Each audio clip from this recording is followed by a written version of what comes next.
in this video I'm going to explain how I feed my starter to make bread. So you have your daily starter feedings that you want to do. I typically do mine around 7 a.m. in the morning when I'm making coffee and smoothies and getting ready for the day. So this is a starter that I did feed in the morning.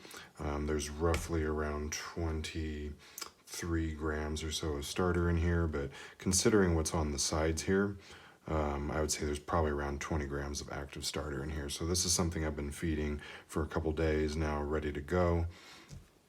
The main thing that I like to do is I like to add a lot of flour and a lot of water to a small amount of starter when I go to make my bread. And the reason why I like to do that is because it gives this starter a lot of room to grow and a lot of extra food to eat. Additionally, if you make it this way, you get a lot more airy bread, where if I was to have, let's say, 100 grams of fed starter and then only add in 50 grams and 50 grams of water and flour, I wouldn't have a good of rise on my bread, but it would be a lot more acidic. So I go for the rise and more of that yogurty flavor, and then I also get some sour notes because of the stall that I do in my baking. So I think the main thing that most people don't do is they don't start off with the water first. And I learned this trick probably halfway through my sourdough journey. Is you don't want to add in your flour first and then your water, because it's just going to make a big mess in here and it's going to be hard to incorporate everything together. So I usually make around 1,000 grams of flour for my bread, and that makes me 2 loaves. And I love to do 20% for inoculation of my sourdough starter. So I already have 20 grams in here. So I want to do 95 grams and 95 grams, 95 of water, 95 of my flour mix. That'll get me to around 190 plus the 20 that's in here. Now I'm at 210, so I'll have a little bit left over to start over again. So I got the scale for Christmas and I absolutely love it. It's really responsive.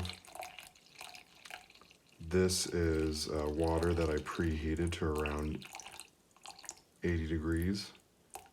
You don't have to do that, but I find it to be really helpful. So I'm at 96 here. And this is the other part that a lot of people don't do, is stir this up. And you're making a slurry here. So you can kind of see in here that really I'm just now have like a starter water is what it looks like. But what this did was it broke all the yeast and the bacteria up into the suspended solution that we're then gonna add the flour mix to. And I do 75% whole wheat flour mixed with 25% all-purpose flour. I like this blend because I get the whole wheat, which has a lot of the nutrients in it, but yet having a little bit of all-purpose just makes it easy to stir and manipulate, and it isn't so thick when I go to finally use it. So it's a lot more malleable. So I need to get to 192.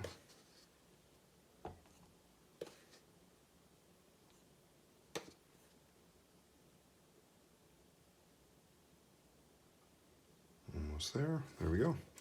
So the thing that I love to use the most for mixing is this guy here. Just a real simple spatula, a hard edge, a softer edge. You got it in a set. A lot of people use chopsticks. This is a great tool as well. The main thing is you really want to agitate this. This isn't something to just kind of sort of mix up, because you're really blending in all the microbes that you're using in there. And your 2 types of bacteria and your yeast, and you really want to make sure that it's nice and mixed up. And because we did the water first, now we've got a great setup here. So it's right around 8:45 at night, and I'll probably start making bread around 6:30 in the morning. I'm going to leave this out on a counter here in my fridge, and it'll more than double in size. And even if it's past its peak, it's going to be great. Even if it's not peaked yet, it'll be fine. Right at the peak is fine. Really, it's the doubling of size I found to be the most helpful. A lot of people like to put a rubber band around it.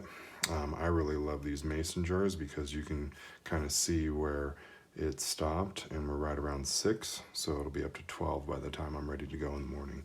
And so I'll just put a little loose cap on it, set it up here, and check it in the morning.